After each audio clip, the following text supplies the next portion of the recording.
Hello friends, நம்ம இன்னைக்கு ரொம்ப ஈஸியான அரிசி பாயசம் செய்ய போகிறோம். ரொம்ப டேஸ்ட்டாக இருக்கும். பாருங்கள் எவ்வளோ அழகாக வந்திருக்குன்னு.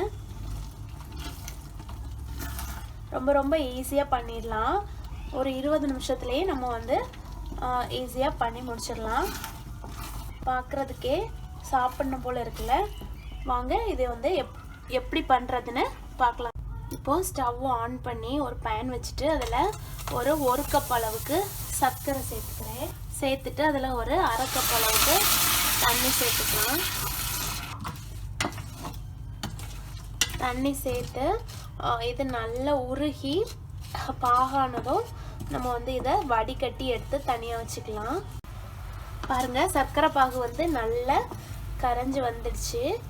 இப்போ வந்து நம்ம இதை வடிகட்டி எடுத்துடலாம். ஸ்டவ் ஆஃப் பண்ணிவிட்டு இப்போ இதில் வேறு ஒரு பாத்திரம் வச்சுட்டு அதில் ஒரு 2 கப் அளவுக்கு தண்ணி சேர்த்துருக்கேன். இப்போ பாருங்கள், தண்ணி கொதி வர ஆரம்பிச்சிருச்சு. இப்போது ஒரு அரை கப் அரிசி நான் வந்து நல்லா வாஷ் பண்ணி வச்சுருக்கேன். அதை இதில் வந்து சேர்த்துடலாம். அரிசி நல்லா வேகட்டும்.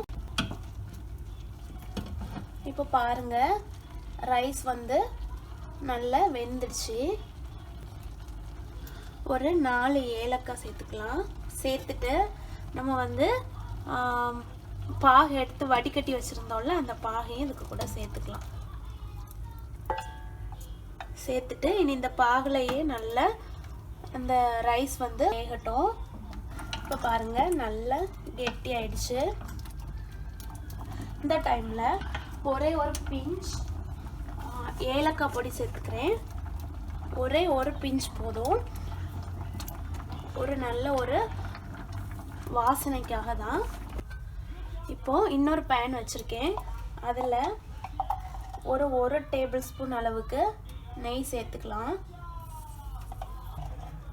சேர்த்துட்டு அது வந்து நல்லா மெல்ட் ஆனதும் இப்போது ஒரு டேபிள் ஸ்பூன் அளவுக்கு முந்திரி பருப்பும் 1 டேபிள் ஸ்பூன் அளவுக்கு காய்ந்த திராட்சையும் எடுத்திருக்கேன்.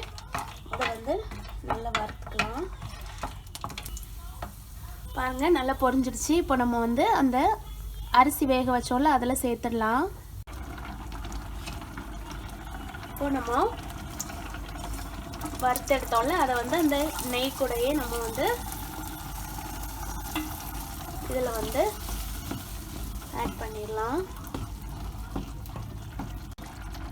இப்போது இதில் ஒரு டேபிள் ஸ்பூன் அளவுக்கு நெய் சேர்த்துக்கலாம்.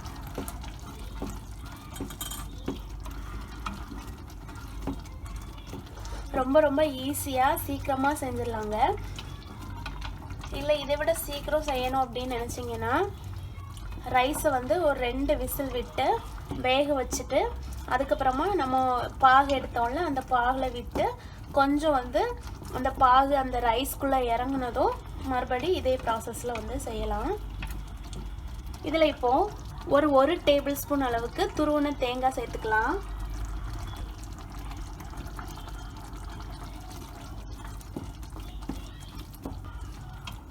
ரொம்ப எம்மியாக இருக்கும். கண்டிப்பாக ட்ரை பண்ணி பாருங்கள். அவ்வளோ டேஸ்ட்டாக இருக்கும். இது கோயிலெல்லாம் கொடுப்பாங்கல்ல, அந்த மாதிரி ரொம்ப டேஸ்ட்டாக இருக்கும். அந்த டேஸ்ட் பிடிக்கிறவங்க இதை ட்ரை பண்ணி பாருங்கள். எக்ஸாக்டாக அதே மாதிரி இருக்கும். இப்போ பாருங்கள், இன்னும் கொஞ்சம் நல்லா கெட்டியாயிடுச்சு.